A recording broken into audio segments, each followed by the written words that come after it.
আহজাবের ৩৩ নম্বর আয়াতের প্রথম দিকে যে আল্লাহ মুসলমান মহিলাদেরকে বসবাসের ঘরে থাকতে বলেছেন, আমরা একটু বোঝার চেষ্টা করি কোন কারণ মহিলাদেরকে বসবাসের ঘরে থাকতে বললেন। কোন কারণ? এর কারণ হলো আল্লাহ মহিলাদের জীবনে সৃষ্টিগত ভাবেই ৫টা দায়িত্ব দিয়া দুনিয়াতে বানাইছে, যার একটা দায়িত্ব কোন পুরুষে পালন করার ক্ষমতা রাখে। ৫টা দায়িত্ব আছে মহিলাদের আলাদা। সংসার জীবনে মহিলাদের দায়িত্ব ৫টা, পুরুষের দায়িত্ব মাত্র একটা। সংসার জীবনে মহিলাদের দায়িত্ব কটা আর পুরুষের মাত্র একটা। আগে মহিলাদের ৫টা দায়িত্ব বুঝি, তারপর পুরুষের দায়িত্ব। মহিলাদের ১ নম্বর দায়িত্ব হলো প্রতি মাসে মাসে মাসিক ঋতুস্রাবের ঝামেলা সৃষ্টি করা।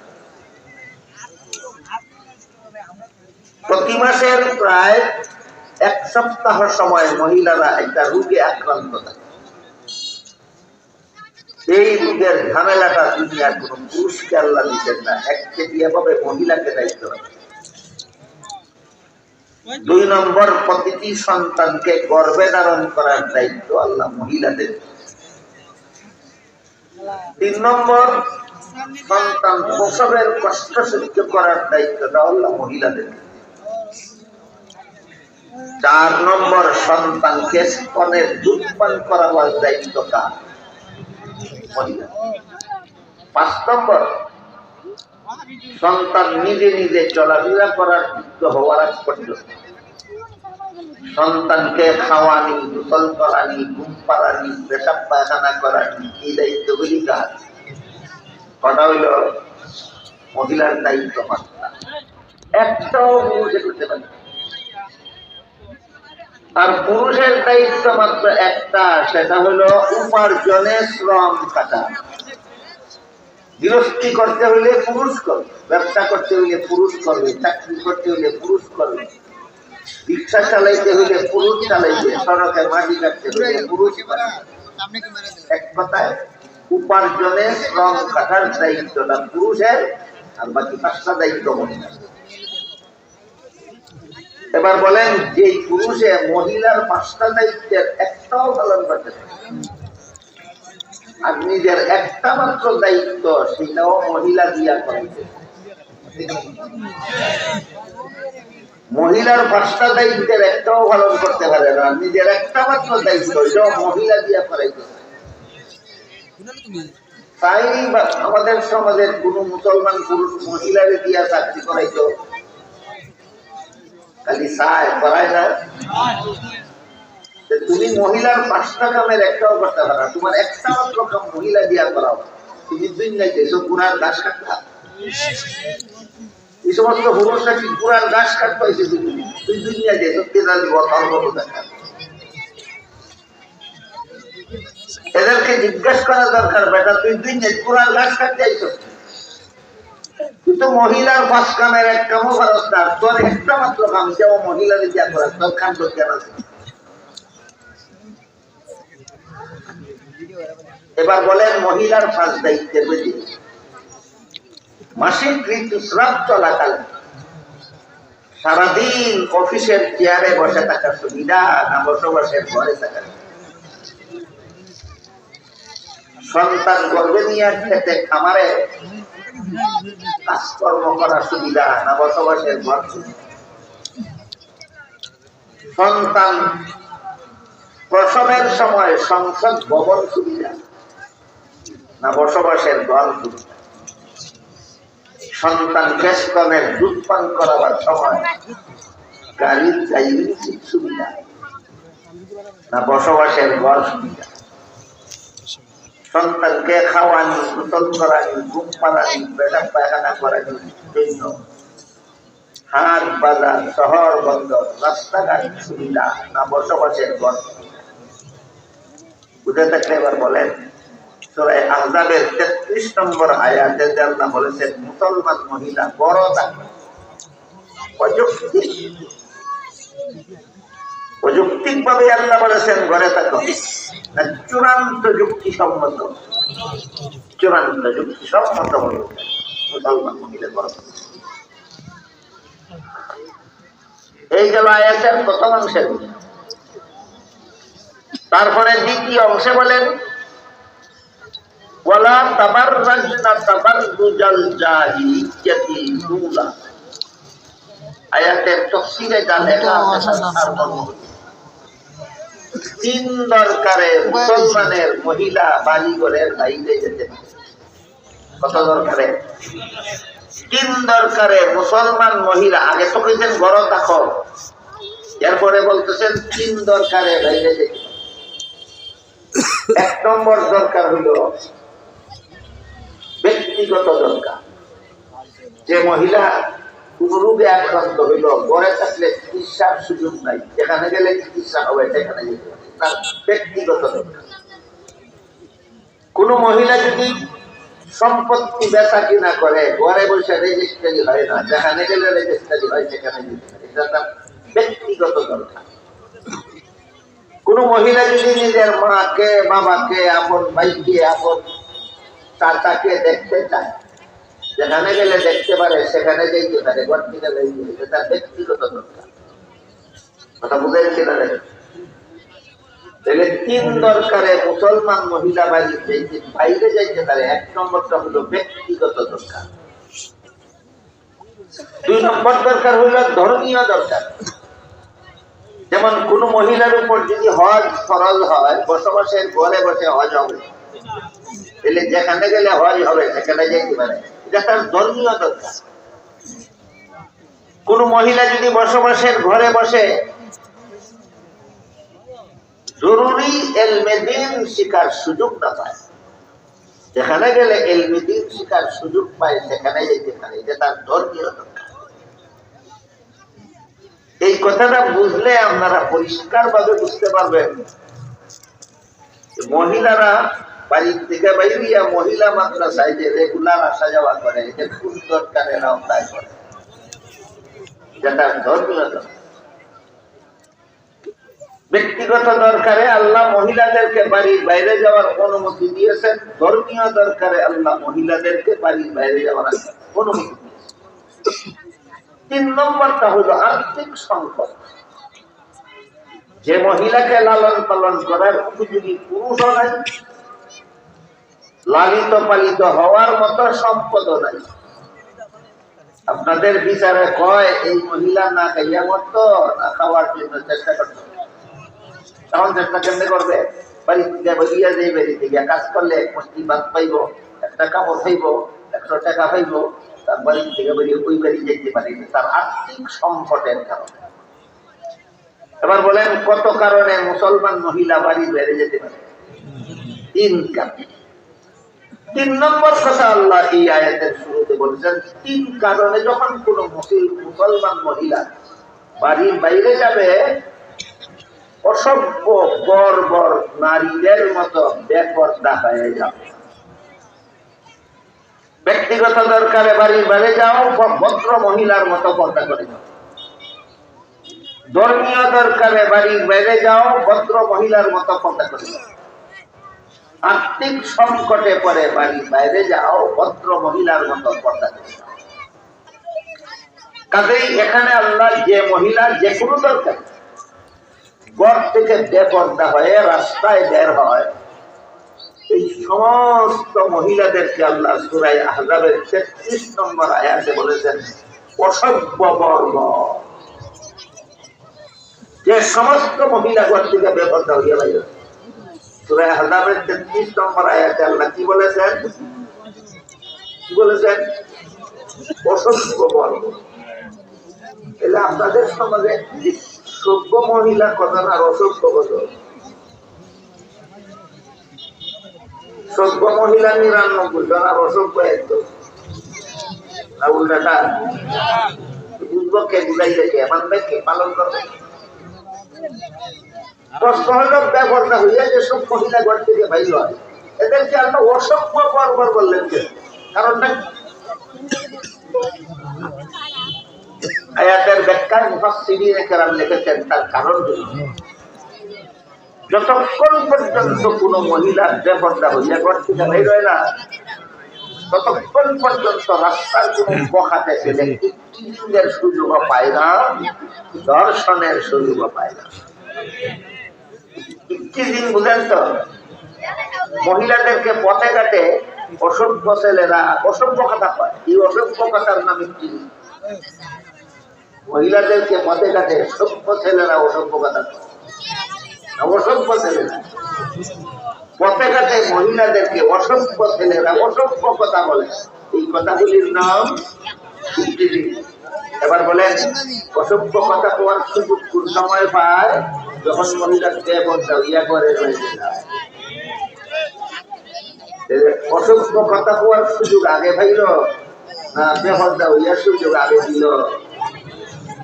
এই কারণে আল্লাহ বেপরদা মহিলাদেরকে বলিলেন অসভ্য মহিলা বসবাসে করে। 2 নম্বর 3 দরকারে বাড়ি বেড়ে যেতে। 3 নম্বর যখনই বাড়ি বেড়ে যাবে ভদ্র মহিলার মতো পর্দা করে যাবে, বেপরদা হয়ে গেলে তুমি অসভ্য করব। একটা আয়াতের মাত্র 3টা কথা শুনাইলাম। এই 3 কথায় আপনাদের সমাজের কজন মুসলমান বিশ্বাসী? ওগুলোই বিশ্বাসী। অবিশ্বাসী মুসলমান বলেন আপনারাই এখন মুসলমান যারা কোরআনের কিছু কথা বিশ্বাস করে না, সব কথার মধ্যে এই 3 কথাও আছে। কোরআনের সব কথার মধ্যে এই 3 কথাও আছে। মুসলমান মহিলা বসবাসের রয়েছে। 2 নম্বর কথা 3 দরকারে ঘরের বাইরে যেতে পারবে।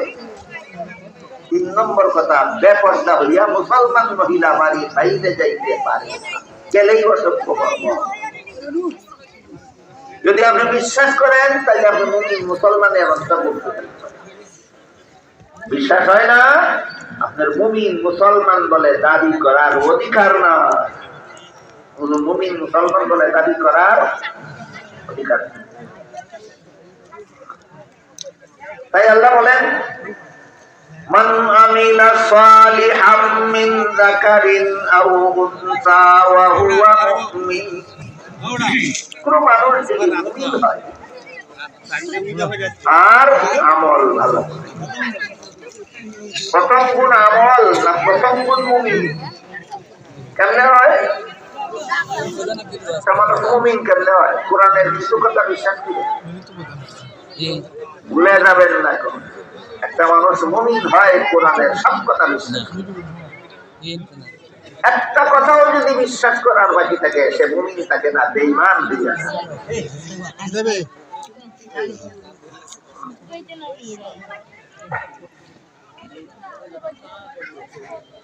এরপরে এখন আমরা বোঝার চেষ্টা করি নেক আমল কারে করে।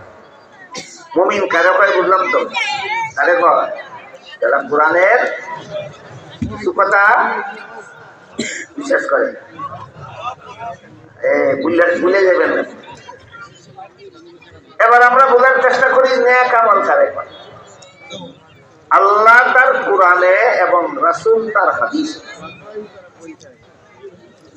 মুমিন মুসলমানদেরকে যেসব কাজ করার আদেশ করেছে অথবা আদেশ করছেন না, উৎসাহ দিচ্ছেন, এই সমস্ত কাজের নাম নেক আমল। আল্লাহ কোরআনে রাসূল তার হাদিসে 5 বেলা নামাজ পড়ার আদেশ করেছেন, নেক আমল। আল্লাহ এবং আল্লাহর রাসূল কোরআনে এবং হাদিসে রমজান মাসে রোজা রাখার আদেশ করেছেন, এটা একটা নেক আমল। তারাবিহের নামাজ পড়ার আদেশ করেননি আল্লাহ কোরআনের। তারাবিহের নামাজ পড়ার আদেশ করেননি রাসূল হাদিসের কোথাও, উৎসাহ দিয়েছেন। তারাবির নামাজ পড়ার আদেশ করেছেন না উৎসাহ দিয়েছেন, এটা আরেকটা। আদেশ করলে অনেক আমল, উৎসাহ দিলেও। এক হাদিসে রাসূল করিম সাল্লাল্লাহু আলাইহি ওয়াসাল্লাম বলেন ইন্নাল্লাহ ফারাদা সিয়ামা রমাদান আলাইকুম ওয়া সানাতু লাকুম সিয়ামাহু ফামান সামাহু ওয়া কামাহু ঈমানান ওয়া ইহতিসাবান খারাজা মিন যুনুবিহি কায়াউমিন ওয়ালাদাতহু উম্মুহু আও কামা ক্বালা আলাইহিস সালাতু ওয়াসসালাম। রাসূল বলেন, আল্লাহ রমজান মাসের দিনের বেলায় রোজা রাখা তোমাদের জন্য ফরজ করেছেন। রাতের বেলা তারাবির নামাজ পড়া ফরজ নয়, তোমাদের জন্য সুন্নত। আদেশ তাই উৎসাহ দেওয়া। তারাবির নামাজ ফরজ হইল না কেন? আদেশ নাই। সওয়াবের কাজ কেন? উৎসাহ দেন। তাই রাসূল বলেন, যে ব্যক্তি ঈমান ঠিক রাখার পরে আল্লাহর কাছে পুরস্কার পাওয়ার আশায় রমজান মাসের দিনের বেলায় রোজা রাখবে, রাতের বেলায় তারাবিহের নামাজ পড়বে। আদেশ নাই তারাবির নামাজ পড়ার, শুধু উৎসাহ আছে। তারপর রাসূল বলেন যে এই কাজটা করবে, আল্লাহ তার সমস্ত জীবনের গুনাহ এমন ভাবে মাফ করে দিবেন, যেভাবে নূতন সন্তান যে গুনাহ অবস্থায় জন্ম হয় ঠিক তেমনি ভাবে রোজা এবং তারাবিওয়ালা মুসলমানদেরকে এইরকম বেগুনাহ মানে।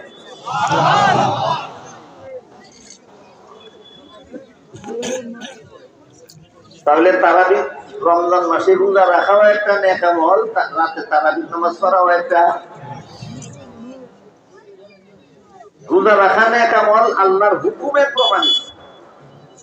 তারাবির নামাজ পড়া নেক আমল, রাসূলের উৎসাহে প্রমাণিত। রাসূলের উৎসাহে। তবে দুই রকমের আমলের নেক আমল হয়। যে আমল, প্রথম যে আমলের আদেশ করেছেন আল্লাহ অথবা তার রাসূল। দ্বিতীয়ত যে আমলের আদেশ নাই কিন্তু আল্লাহর পক্ষ থেকে অথবা রাসূলের পক্ষ থেকে উৎসাহ দেওয়া হয়েছে, ওই আমলের নামও। আল্লাহ বলেন, কোন মানুষ যদি মুমিন হয় আর নেক আমল করে, আমল ভালো করে, তাহলে সেই মানুষটা পুরুষ হোক অথবা নারী হোক।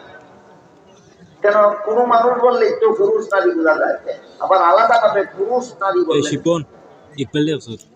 আয়াতের ব্যাখ্যায় তাফসীরের কিতাবে মুফাসসিরিনে কেরাম লিখেছেন, আলাদা ভাবে আবার পুরুষ নারী উল্লেখ করার কারণ হল নারীকে পুরুষে সংসারের কাজেও বিভিন্ন ব্যবধান আছে, ধর্মের কাজেও বিভিন্ন ব্যবধান আছে, কিন্তু একটা ক্ষেত্র এমন আছে যেখানে নারী পুরুষের ব্যবধান আছে। সংসারের কাজেও ব্যবধান আছে, ধর্মের কাজেও ব্যবধান আছে, কিন্তু আল্লাহর কাছে পুরস্কার পাওয়ার বেলায় নারী পুরুষের ব্যবধান। যেমন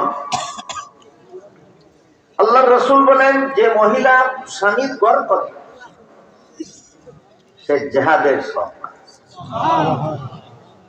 আর পুরুষের জিহাদের সওয়াব পাইব স্বামীর ঘর করে না, যুদ্ধের ময়দানে শত্রুর মোকাবেলায় লড়াই করে। হ্যাঁ, পুরুষ যদি যুদ্ধের ময়দান থেকে বিজয়ী হইয়া ফিরে আসে, গাজীর সওয়াব পায়। রাসূল বলেন, মহিলা ও সন্তান প্রসবের পরে বেঁচে থাকলে গাজীর সওয়াব পায়। পুরুষ যদি যুদ্ধের ময়দানে শত্রুর হামলায় মারা যায়, শহীদের সওয়াব পায়। রাসূল বলেন, মহিলা ও সন্তান প্রসবের সময় মারা গেলে শহীদের সওয়াব পায়। দেখেন, পুরুষের জন্য জিহাদের সওয়াব আছে, মহিলার জন্য জিহাদের সওয়াব আছে। পুরুষের জন্য গাজীর সওয়াব আছে, মহিলার জন্য গাজীর সওয়াব আছে। পুরুষের জন্য শহীদের সওয়াব আছে, মহিলার জন্য শহীদের সওয়াব আছে। একই কাজ না কাজ ভিন্ন ভিন্ন? সমান কোথায়? আল্লাহর কাছে পুরস্কার পাওয়ার বেলায় সমান। আল্লাহর কাছে পুরস্কার পাওয়ার বেলায় সমান। তেমনি ভাবে পুরুষের জন্য মসজিদে গিয়া জমাতে নামাজ পড়া নবীর সুন্নত। কতগুলি শরীয়ত সম্মত কারণ আছে, এই কারণে যদি কেউ মসজিদের জমাতে যেতে না পারে তার কথা, কিন্তু ও কারণে যদি কোন পুরুষ মসজিদে জমাতে না গিয়া ঘরে একা নামাজ পড়ে, তাহলে তার নামাজ মাকরুহ হয়, সওয়াব নষ্ট হয়ে যায়। কিন্তু একজন মহিলা আল্লাহর রাসূলের কাছে অনুমতি নেয়, বলো আপনার ইমামতিতে মদিনা শরীফের মসজিদে যখন নামাজের জামাত সেই জমাতে আমি শরীক হইতে চাই, কারণ মদিনা শরীফের জমাতে শরীক হইলে এক রাকাতে 50,000 রাকাতের সমান। এই কারণে মহিলা রাসূলের কাছে মসজিদে নববীর জমাতে শরীক হইয়া নামাজ পড়ার অনুমতি চাইল। রাসূল অনুমতি না দিয়া বললেন, এই সওয়াবটাই তুমি ঘরের কোনায় একা পড়লে পাবে। তাইলে পুরুষের জন্য মসজিদে গিয়া জমাতে নামাজ পড়া সুন্নাত, মহিলাদের জন্য ঘরের কোনায় একা নামাজ পড়া সুন্নাত। পুরুষ মসজিদে গিয়া জমাতে নামাজ পড়লে যেই সওয়াব, মহিলায় ঘরের কোনায় একা নামাজ পড়লে সেই সওয়াব। বলেন আমল সমান না সওয়াব সমান? তাহলে নারী পুরুষ সমান আল্লাহর দৃষ্টিতে কোন জায়গায়? পুরস্কার পাওয়ার বেলায়, আল্লাহর কাছে সওয়াব পাওয়ার বেলায় সমান সমান বুঝাবার জন্য আল্লাহ আবার উল্লেখ করে বলেছেন, মিন যাকারিন আও উনসা।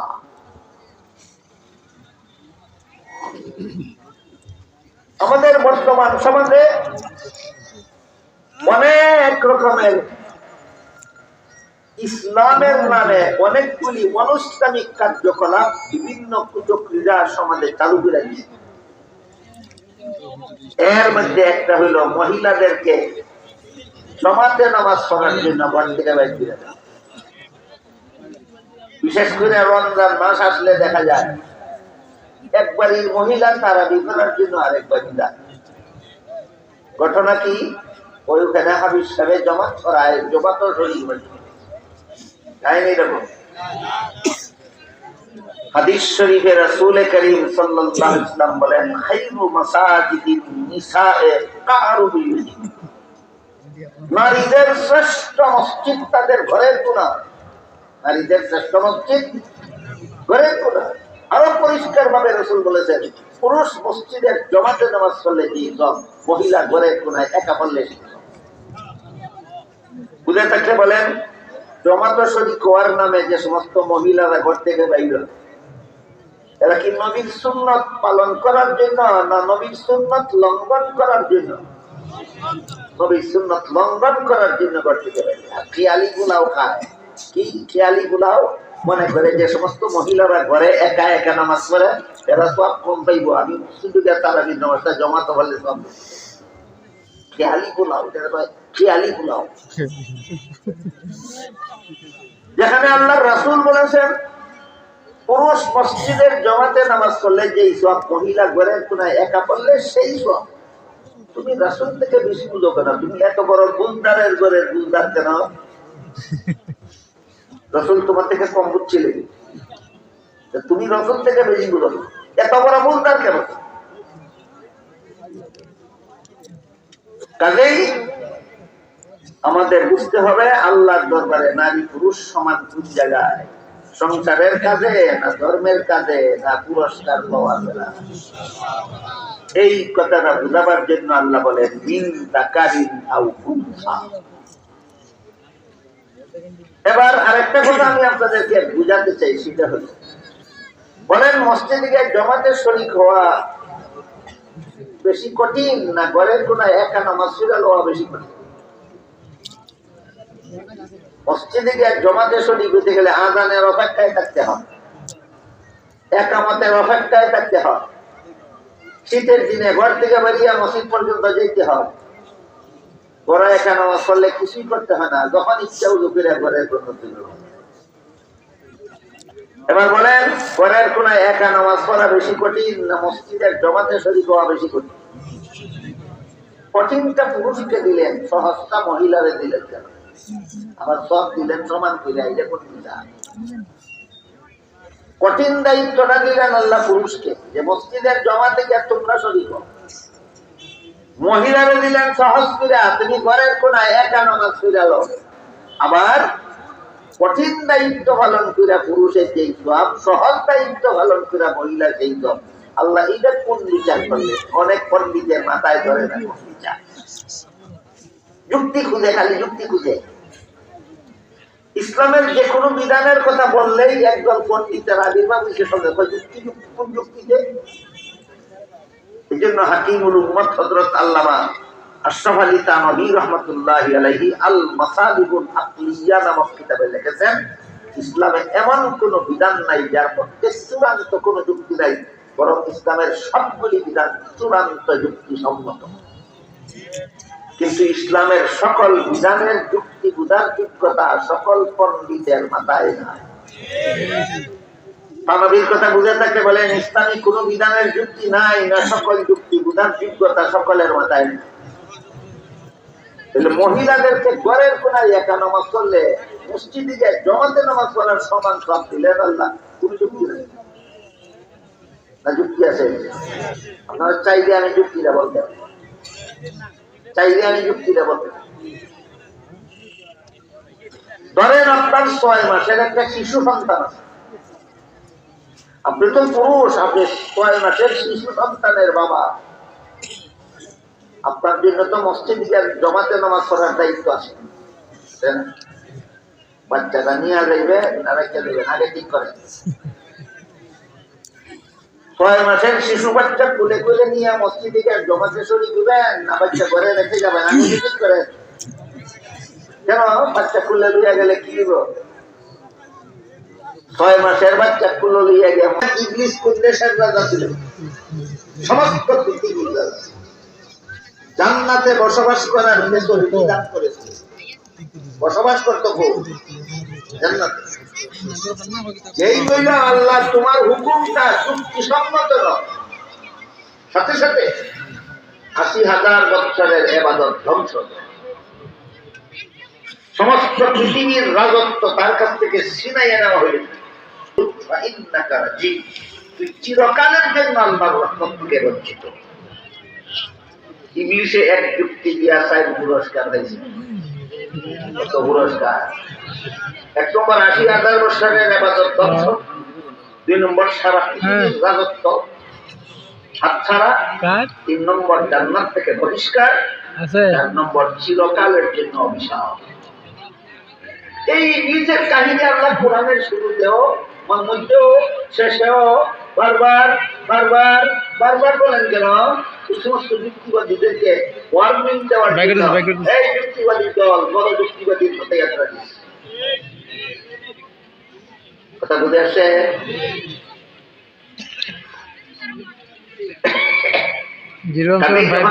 আল্লাহ রাসূল বলেছেন পুরুষ মসজিদের জমাতে নামাজ পড়ে যেই সব, মহিলা ঘরের কোনায় একা নামাজ পড়ে সেই সব।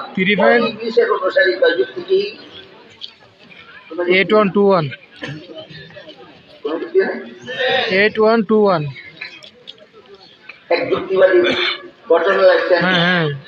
উপমহাদেশের একজন বিখ্যাত বুজুর্গ আলেম, নাম তার মাওলানা আশিক রাহিমাহুল্লাহ। তার লিখিত একটা কিতাবের নাম আছে মরনে কে বাদ কিয়া হোগা। এটার বাংলা অনুবাদ দিছে, বাংলা গ্রন্থটার নাম হইল মরণের পরে কি হবে। এটার মধ্যে একজন আলেম মুসলমানদের একজন আলেম আর একটা খ্রিস্টান মহিলার ঘটনা হয়েছে। মুসলমানদের মধ্যে একজন আলেম ছিলেন, তিনি বলতেন ইসলামের সমস্ত বিধানের যুক্তি আছে, শুধু একটা বিধানের যুক্তি নেই। একটা বিধান ইসলামেরটা যুক্তিসম্মত নয়, খ্রিস্টানদের বিধানটা যুক্তিসম্মত। এটা কোনটা? উনি বলতেন না, স্বামী স্ত্রী মিলামেশা করার পরে সমস্ত শরীর ধর্ম, স্বামী স্ত্রী মিলামেশার দ্বারা সমস্ত শরীরে নাপাক লাগে, যে অঙ্গে নাপাক লাগে সেই অঙ্গ ধুইয়া নিলেই খ্রিস্টানদের ধর্মের পবিত্র হইয়া যায়। ইসলাম ধর্মের যে অঙ্গে নাপাক লাগে সেই অঙ্গ দিলে উঠে না, চুলের গোড়ার থেকে হায়ের তালু পর্যন্ত সর্বাঙ্গ না দিলে নাপাক। এই মৌলবী হয়তো ইসলামের এই বিধানটা যুক্তিসম্মত নয়, এই ব্যাপারে খ্রিস্টানদের বিধান যুক্তিসম্মত।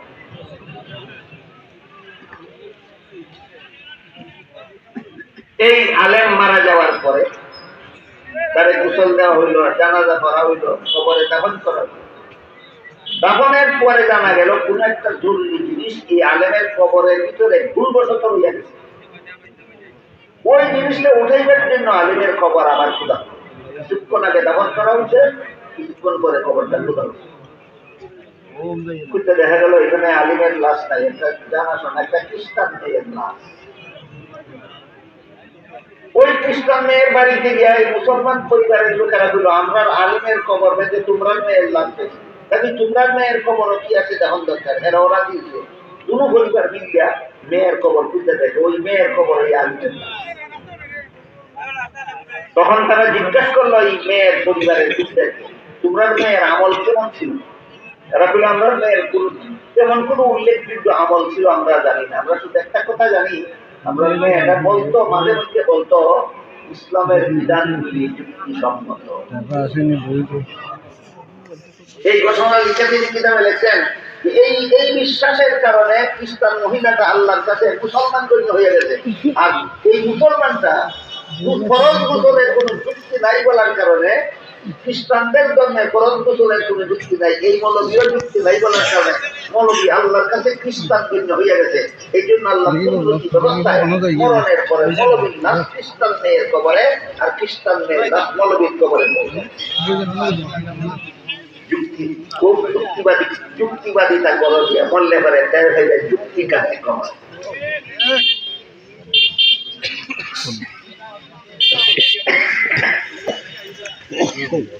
আল্লাহর রাসূল যে বললেন পুরুষ মসজিদের জমাতে শরীক হইয়া নামাজ পড়লে যে সওয়াব, মহিলা ঘরের কোনায় একা নামাজ পড়লে সেই সওয়াব। কোনো যুক্তি নেই।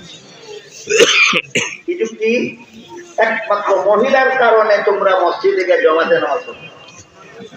বড় মহিলা না থাকলে, 6 মাসের বাচ্চাও না থাকলে, 6 মাসের বাচ্চা থাকলে তো বাচ্চা দেখাশোনা করবো কে? এই প্রশ্ন জানে। তোমার যদি 6 মাসের কোনো বাচ্চা যদি না থাকে আর ঘরে যদি তোমার মহিলা না থাকে, ঘর খালি দিয়ে তুমি মসজিদে যাও, সমাজ পূজা পূজা আসার সুযোগে সব মাল তোমার ঘরে দিয়ে দেবে। কি বলে আপনার পরে যখন তিনি যখন শ্বশুর প্রতি নাইয়র করতে যায় আর কোনো বাচ্চাও না থাকে, আপনি যখন মসজিদে যাইবেন নামাজ একা একা নামাজ পড়তে, ঘরটানি শুরু হইয়া যায়। ফজরের নামাজ থেকে যখন মসজিদে জমাতে শুরু হইলেন, এশার নামাজের জমাতে যখন মসজিদে শুরু হইলেন, বড় কেউ নাই, খালি ঘটিয়া গেলেন, ঘরটানি শুরু হইয়া যায়। ঘরটানি শুরু হয়ে যায়, একটু টেনশন থাকবো নি। এই টেনশন মুক্ত হইয়া জমাতে নামাজ পড়ার একমাত্র ব্যবস্থা হইল মহিলারা ঘরে নামাজ পড়বে। পন্ডিতের দলে বুঝে না, খালি পুরুষের নামাজে আর মহিলার নামাজে বেশ কম নাই। পুরুষ যেভাবে মসজিদে জমাতে নামাজ পড়তে হবে, মহিলাদের মসজিদে জমাতে নামাজ পড়তে হবে। আল্লাহ বলেন লাগবে না, দেখো লাগবো।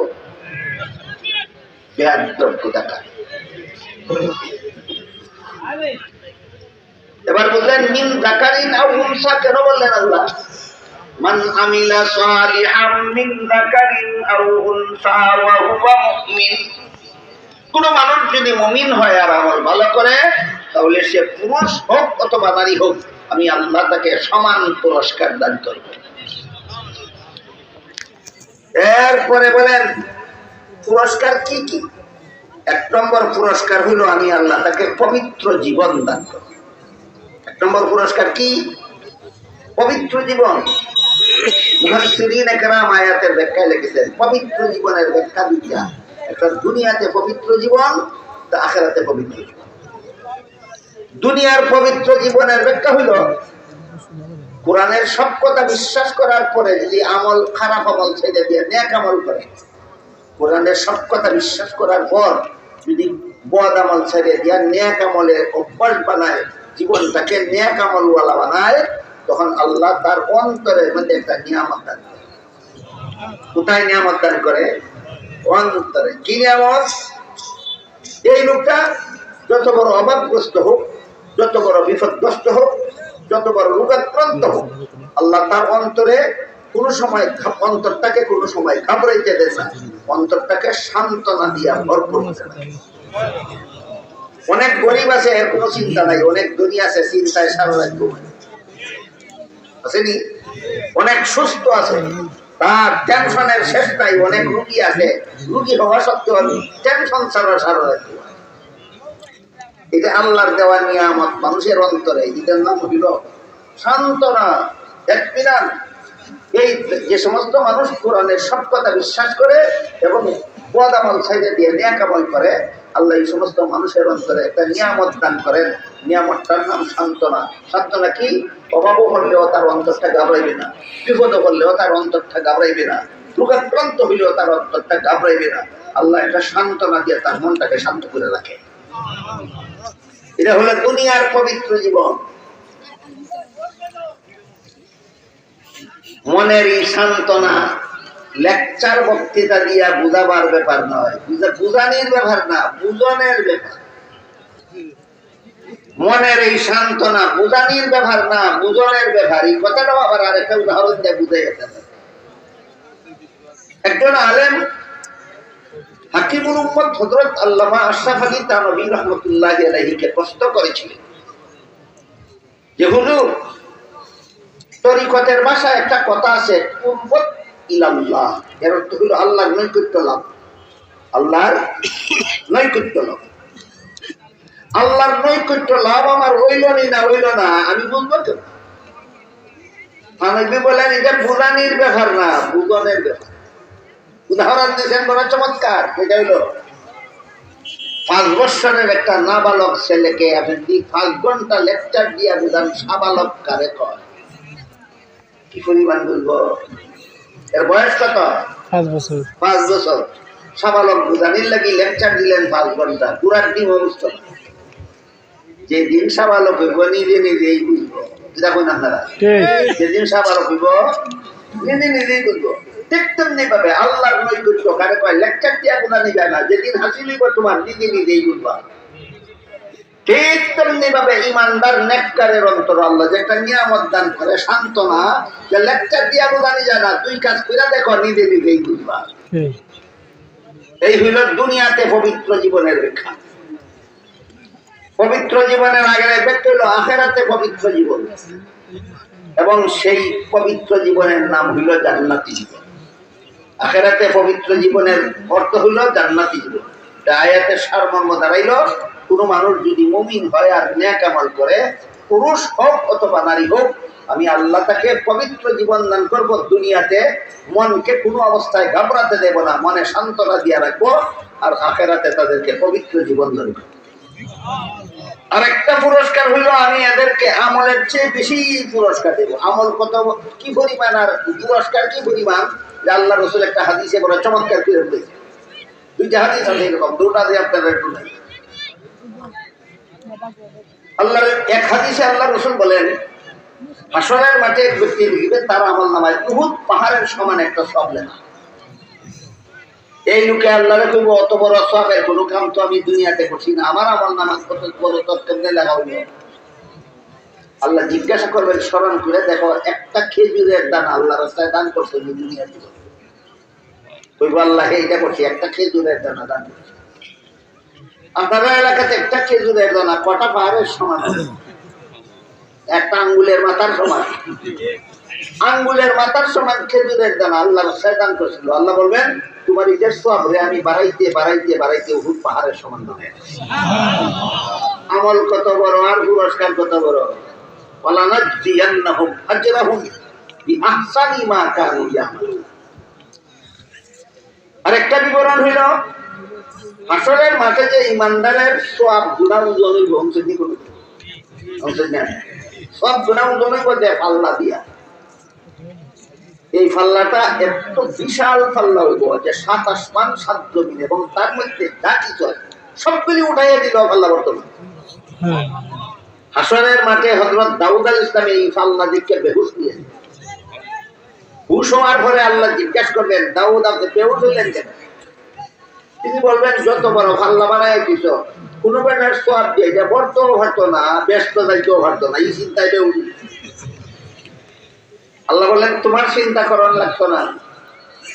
আমার কোন বান্দার একটা খেজুরের দানা সৎকার করাটা যদি আমি আল্লাহর পছন্দ হইয়া যায়, তাহলে একটা খেজুরের দানা সৎকার করার সওয়াব দিয়া যেই পাল্লা 7 আসমান 7 জমিনে করে না, একটা খেজুরের দানার সওয়াব দিয়া কি বোঝেন? বলেন আমল কত, আমল কত আর কতটুকু, আর পুরস্কার কতটুকু? এই জন্য আল্লাহ বলেন, ওয়ালানাজিয়ান্নাহুম আজরাহুম বিআহসানি মা কানু ইয়ামালুন। কোন মানুষ যদি মুমিন হয় আর আমল ভালো করে, সে পুরুষ হোক অথবা নারী হোক, আমি আল্লাহ তাকে দুনিয়াতে পবিত্র জীবন দান করব, আখিরাতে পবিত্র জীবন দান করব, এবং আমলের চেয়ে বহুগুণ বেশি পুরস্কার দান করব। আল্লাহ আপনাদের আমাদের সবাইকে এই 2 গুণ অর্জনের মাধ্যমে আল্লাহর ঘোষিত পুরস্কারগুলি হাসিল করার তৌফিক দান করুন। আমিন। মুক্তার সাহেব আমাকে বলছেন আপনাদেরকে একটু মুক্তসর দোয়া করে দেওয়ার। গতে শরীর দিবেন আপনারা? তাইলে 1-2 মিনিট আমাদের চা খাইয়া শেষ করতে দেন, মনে মনে আস্তাগফিরুল্লাহ দুরূদ পড়েন, আমি চাটা খাই, এরপরে আপনাদেরকে ইনশাআল্লাহ। মোহতারাম হাজিরিন, হুজুর তো অনেক দূর থেকে মুসাফির কষ্ট করে আসছেন। হুজুরের সাথে আমরা দোয়ায় শরীক দিব তো সবাই ইনশাআল্লাহ। দোয়ার আগে আমরা 2 মিনিটে ছাত্র হল যারা আছে একটু দাঁড়ান দেখি, আর আমরা প্রত্যেকে এই মাদ্রাসায় সহযোগিতা